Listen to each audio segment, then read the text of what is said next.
Hello, good morning mga lalabs, mga vayots. Magandang hapon Pilipinas, magandang umaga, tanghali, hapon or gabisan man sulok ng mundo. Miga love shoutout sa mga kapwa ko po OFWs around the world. Hello mga lalabs, mga vayots. At kung bago lang po kayo sa aking YouTube channel, huwag po kalimutan mag-subscribe, like at share. So dito po tayo sa nangyaring Senate hearing kanina na kung saan ay ang una si Maricel Soriano. Expected naman po yun na dinideny niya po yung mga aligasyon sa kanya, pero hindi po yun yung topic natin. Gawa natin yun ng ibang komentaryo or reaction, no? So dito po tayo kay Senator Jenggoy Estrada. Ano ba to, Senator Jenggoy? Nagapang ka ba ng ahas? Kasi nga imbes na si Senator Jenggoy Estrada palabasin yung totoong nangyari doon sa PDEA-Leaks na yun, ang ginawa niya ngayon, kinakarakter assassination po niya si ex-PDEA agent Jonathan Morales. Ang hard nila magtanong pagdating kay ito sila si Senator Bato at si Jenggoy kay Jonathan Morales, pero napaka-soft-spoken naman po ni Senator Bato de la Rosa pagdating kay Maricel Soriano. Ito po yung pinagkakaiba na hindi mo talaga na masilipan sila. Tapos kapag sinita mo, nagagalit itong mga senador. No, magagalit ka agad. So ngayon, ay itong si Jenggoy nagtatapang-tapangan, sinisindak-sindak niya si PDEA agent Morales. PDEA yan galing pa yan sa PNP. Ikaw, Jenggoy, talaga kahit kailan naggagaling-galingan ka akala mo naman hindi ka galing sa kulungan? Your Honor, wala na ako sa PDEA. Kinasuhan pa ako. Nako. Kinasuhan pa ako meron talagang kung paano dumidiin sa akin, Your Honor. Ito lang, November 30, March, sinarman ako ng 2 warrant. Hindi ko nga alam na may kaso ako Nandiyan yung complainant, Your Honor, nandito sa harap ninyo, si Atty. Del Valle. Pinailan ako ng violation ng Section 91 and 92. Kahit wala siyang personal knowledge doon sa commission of offense, tumayo sa complainant. Bakit? Ano sabi niya sa akin? Sorry, napag-utusan lang ako ni Gerald Cactac. Sino ba si Gerald Cactac? Ito ay tao. Siyang nilagay ni Secretary Ochoa doon sa PDEA after ni Gerald Gutierrez. At noon po, Your Honor, hindi ko po iniisip kung sino-sino ito man nasa likod na ito. Kung sino pumipintaw sa akin. Ngayon, naisip ko na lamang, Your Honor. Okay. Let's focus on this particular issue muna. Huwag tayo pumunta sa iba. Bakit hindi ba yung focus din? So, kinumpirma mo ba na talagang galing kay former AS Ochoa ang order? Hindi patigil ang operasyon? Yes, Your Honor. Ayun, malinaw. Yun po ang sabi sa akin ni Asek Gatapa. Ayun, malinaw ha, mga lalabs, mga vayots. Na sinabi ni dating ex-PDEA agent Jonathan Morales na itong dating executive secretary ni Pinoy na si Paquito Ochoa na best friend ni Liza Marcos na ngayon ay nasa Malacanang din. Kaya wag na kayo magtaka kung bakit naabsuelto si Bong Navarro at convicted si Denise Cornejo at saka si Cedric Lee at iba pa. Dahil si Paquito Navarro Ochoa ay kamag-anak or tiyohin ni Bong Navarro. So, gawan po natin yan ng ibang short video, no? So, dito muna tayo sa kay Morales. Wala naman po akong ibang paniniwala, kundi siya mismo na Deputy Director General for Operations ng PDEA noong mga panahon na yon. Kasi siya po yung Assistant Secretary. Kung hindi pa po ako maniniwala sa kanya, kanino pa po ako maniniwala? Tama. Mr. Chair, if I may. Ganun si Jenggoy. Who were present in that particular meeting? Ako, tsaka siya. Dalawa lang kayo? Ganun naman po mag-usap dun Nung pinatawag ka sa Malacanang, dalawa lang kayo? Ay, sa Malacanang, Your Honor? Sa Malacanang po, ako, at saka itong si Director Police Director Serapio, at saka yung meron pang doon meron pa ibang tao, Your Honor. You briefed them that day? Sir, Your Honor? Did you brief them that day? Yes, Your Honor. Ito po yung, hindi ko na lang po kung 29 o 30 ako nagpunta, Your Honor. So after the so-called briefing, what happened? Ayun po, at after the briefing, yung nga po, pinaliwala nila yung mga sinasabi ko. Sa kabila ng meron naman akong mga ipinakikita na pruweba patungkol doon sa mga tinatanong nila, pero sa kabila noon, wala na silang, sa akin, hindi sila interesado sa mga sinasabi ko, Your Honor. Okay, let me invite your attention, if I may, with the permission of Senator Bongo and Senator Robin Hood Padilla and of course the Chair. Let me invite you to who you are. Yes, Your Honor. Dito na. Magsagutan na to sila. 1993, Your Honor. Exact date.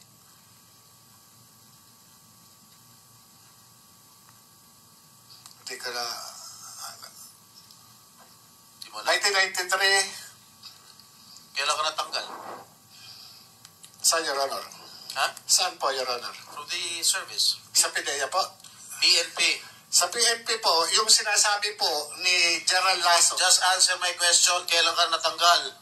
When were you dropped from the rolls of the Philippine National Police? Matrap po ako, hindi ko na po matandaan, Your Honor. Wala po sa akin yung dokumento. Tingnan mo kung gaano nakabastos si Jinggoy Estrada dito. Umaastang parang doon sa Kongreso. Sino ba yun doon? Sila si Congressman Acop, sila si Boysita doon. Ganon na rin siya ngayon may pasindak-sindak. Ala Rafi Tulfo na naman ang peg ni Jinggoy Estrada dito. Halata mo si Jinggoy dito, something smell fishy talaga. Parang may galit siya kay Morales na hindi natin malaman kung bakit. Ito ngayon.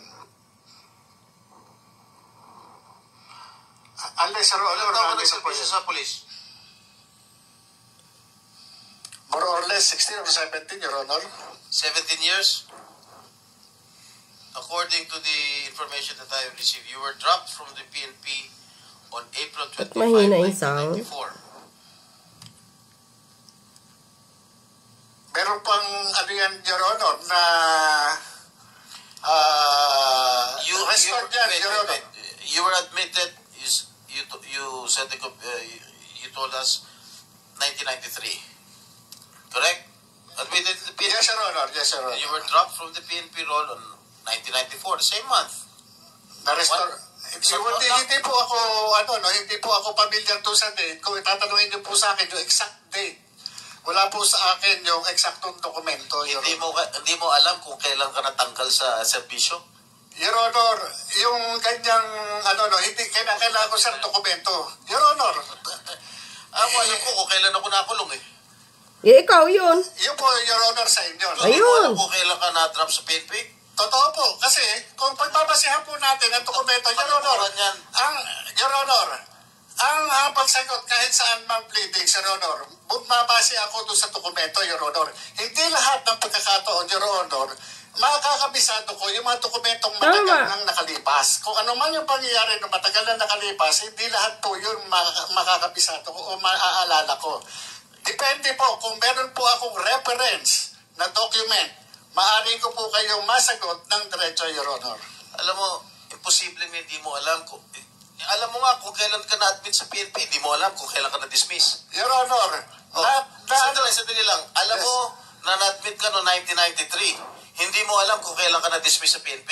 Your Honor, the following year na-dismiss ka na. Your Honor, yung sinasabi niyo drop, magkaiba po yung drop doon sa dismissal. Okay. You were Ayun. dismissed a few months after, 1994 then. Your Honor, yan pong ng PNP na yan, na-restore po ako sa full duty status. Meron naman po yan dyan. Kaya pala. Kung i-recall ko, ako ay na-restore sa full duty status. May mga dokumento na nandiyan, Your Okay. Honor. Tell me the reason why you were dismissed. Dismiss or drop, Your Honor? Draft, Your Honor. Hindi ko... give me the reason why you were dismissed from the service. PNP. Nagkasakit po ako doon yan, Your Honor eh. Yan yung naging basis ko noon, Your Honor, nagkaroon ng misappreciation of facts. Yan po yung naging ano ko doon sa PNP noon. Kaya nagkaroon ng restoration to full duty status. So, yung dismissal o dropping from roles ay ang kaso mo is awol. Kasi nagkasakit ka? Yes, Your Honor. Yan, na-restore po ako. Na-restore po ako nung panahon na yan. Kaya po ako nakabalik. Your Honor. Okay. You were reinstated 3 years after, December 30, 1997. Am I correct? Yes, Your Honor. Dahil nagkaroon ako ng mga, ano noon, sa PNP rin, Your Honor, ang problema, hindi po sa akin. Dahil ako, nagkaroon ako ng communication sa PNP doon dahil dyan sa, ano na yan, doon sa ginawa nila sa akin. Kaya, na-reconsider yung aking, ano no, yung aking pleading sa kanila, kaya nagkaroon ng restoration sa full duty status ko, Your Honor.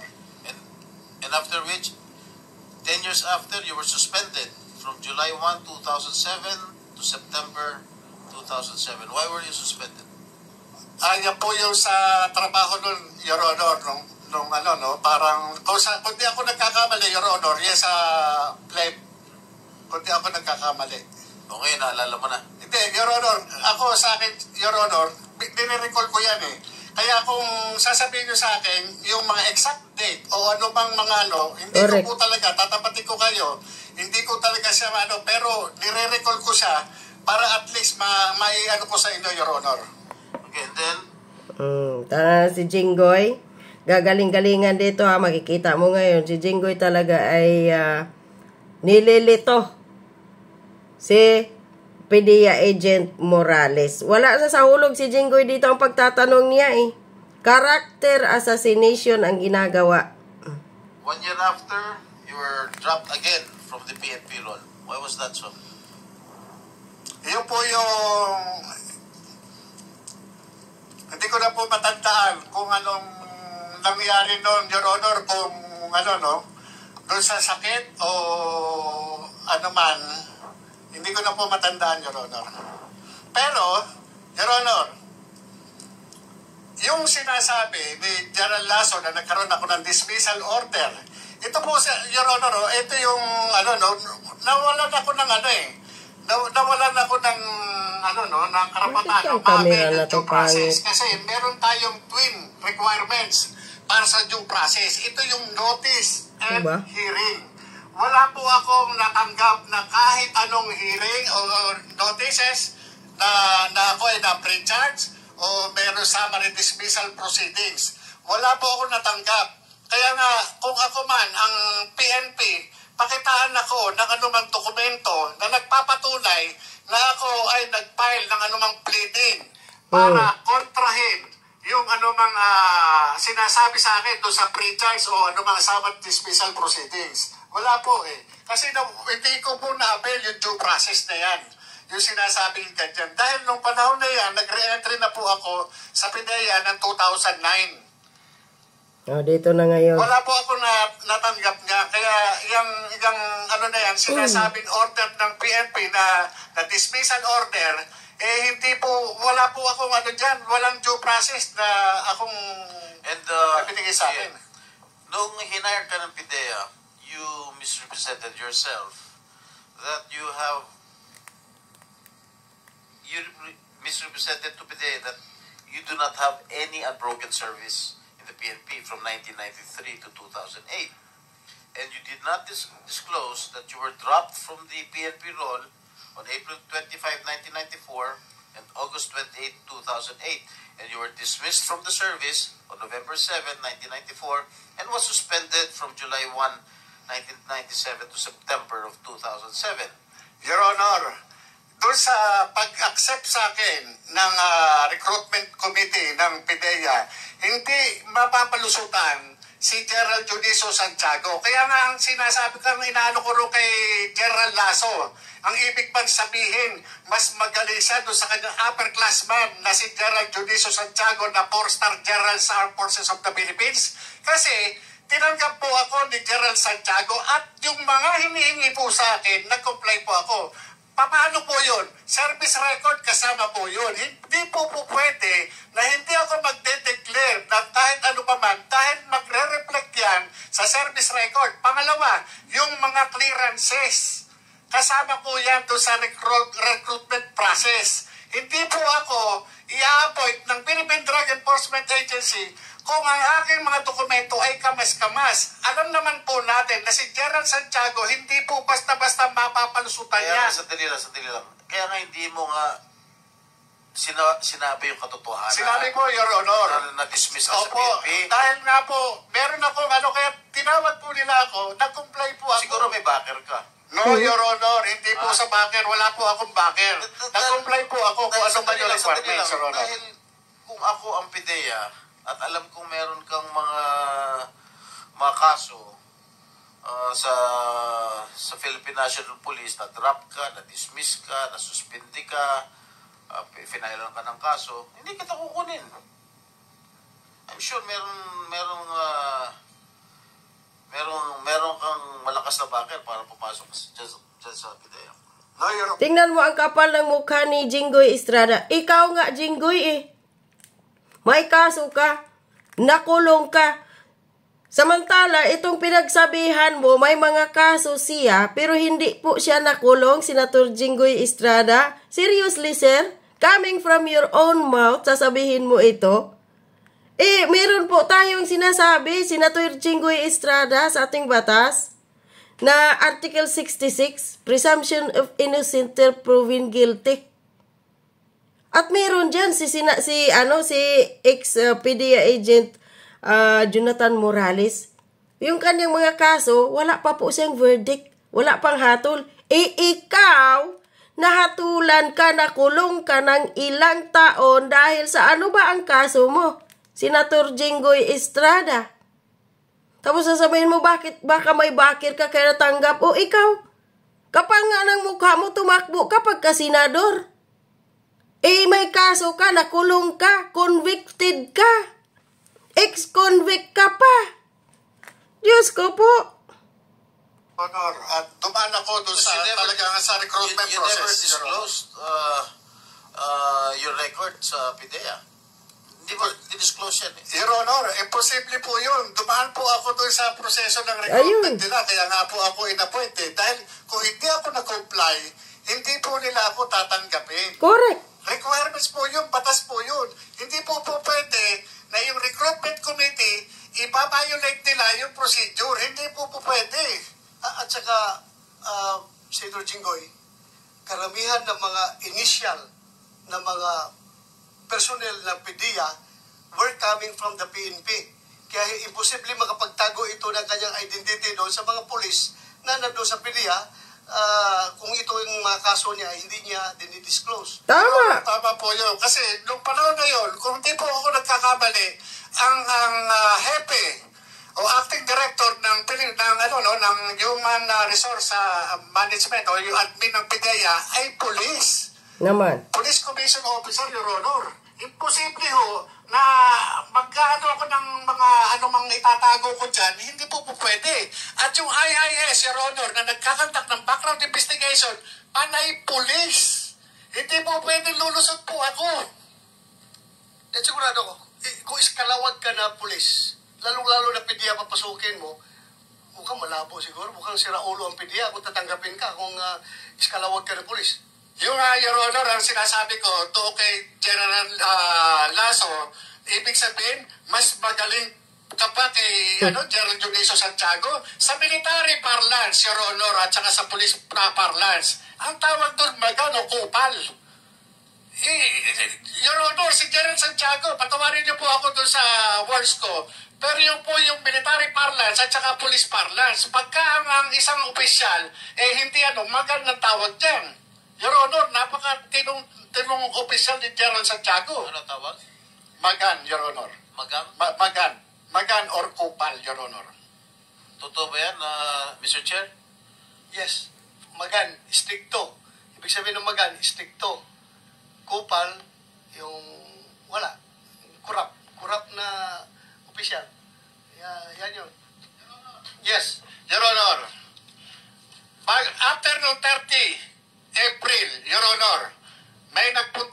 namin sa bahay. O yun. So, si Jinggoy Estrada, halata ha? Halatang bitter. Halatang nagapang ng ahas.